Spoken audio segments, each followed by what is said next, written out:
नमस्कार मित्रांनो, स्वागत आहे तुमचं आपल्या चॅनेलवर।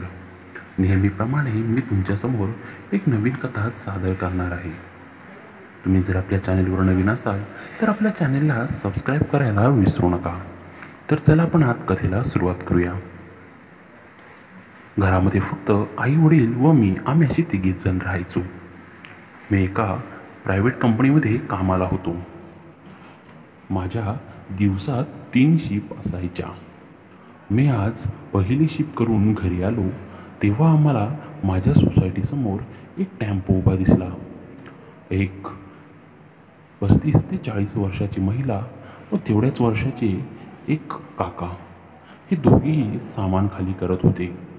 मला त्यांची कीव आली म्हणून मी त्यांना सामान वरती चढवायला मदत केली। बोलता बोलता आमची ओळख झाली व ते म्हणाले, तू किती चांगला आहेस, ओळख नसताना सुद्धा एवढे कष्ट करून आम्हाला सामान वर चढवायला मदत केलीस। मी म्हणालो, हो, तुम्ही किती जण आहात, मग तुम्ही एवढं सामान वर कसं काय काढू शकाल, म्हणून मी तुम्हाला मदत केली। असं म्हणून त्यांनी मला घरात यायला सांगितलं।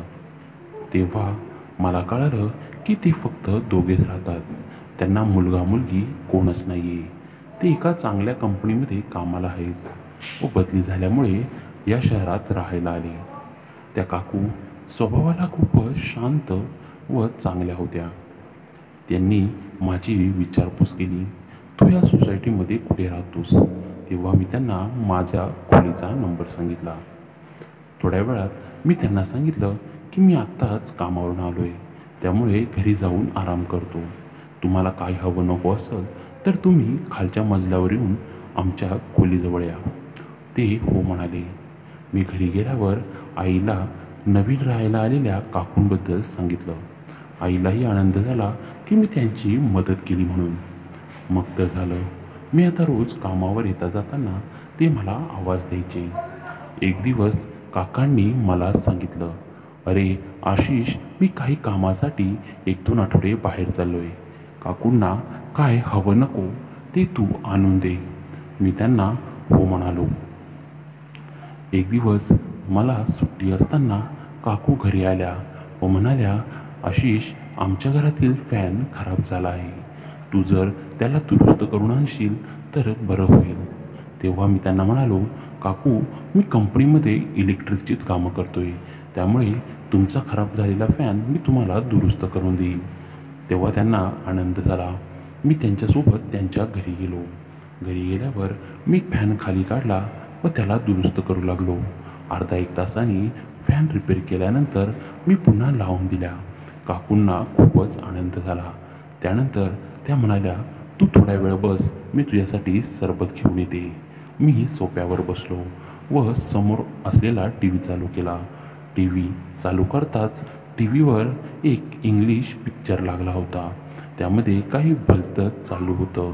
मी बघत होतो व बदलणार तितक्यात काकू हॉलमध्ये आल्या व त्या पाहून लाजल्या। मला म्हणाल्या, अरे हे काय बघतोस?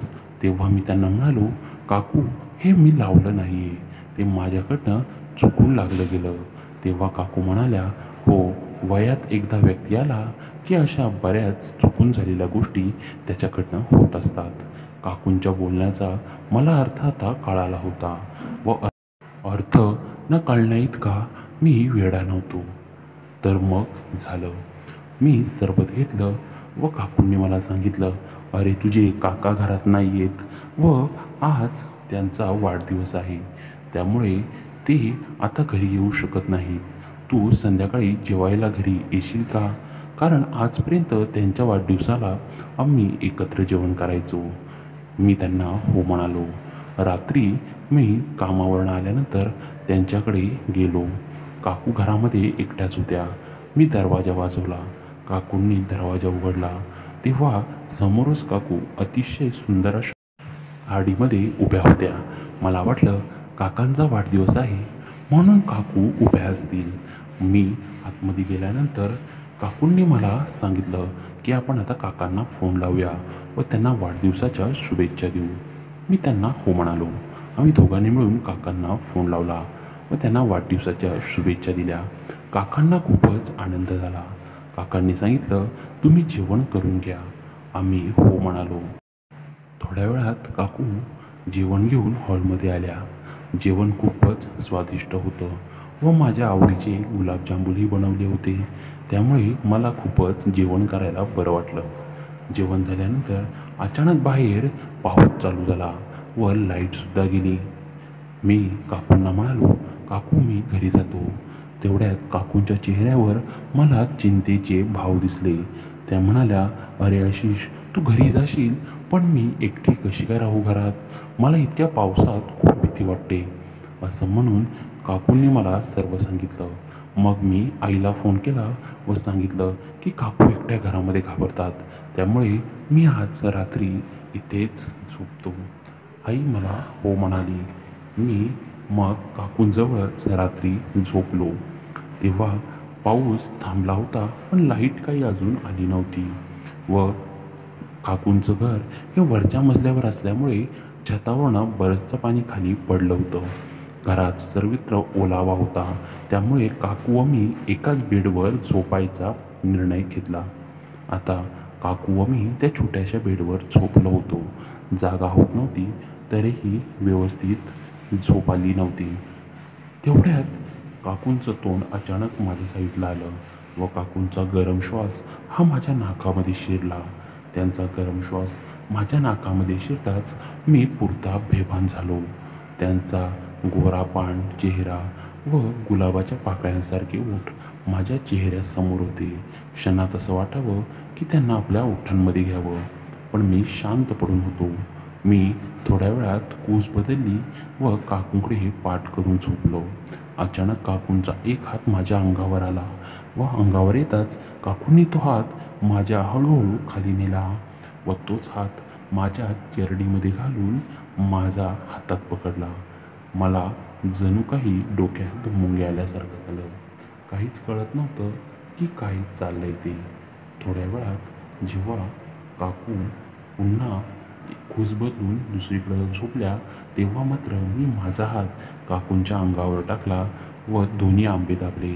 तेव्हा काकू उठून बसल्या व त्या माझ्यावर जणू काही तुटूनच पडल्या. त्या रात्री काकूंनी व मी खूप वेळा कार्यक्रम केला. आता जेव्हा जेव्हा काका घरात नसायचे, तेव्हा तेव्हा मी घरात जायचो व काकूंचा कार्यक्रम करूनच बाहेर यायचो. तर मित्रांनो, तुम्हाला आपली कथा कशी वाटली हे नक्की सांगा व आपल्या चॅनेलला सबस्क्राईब करायला विसरू नका. तर भेटूया आता आपण आपल्या पुढच्या कथेमध्ये. तोपर्यंत तुम्ही आपल्या अजून कथा ऐका. तुम्ही वेळेत वेळ देऊन आपली कथा ऐकल्याबद्दल मित्रांनो तुमच्या सगळ्यांचं खूप खूप धन्यवाद.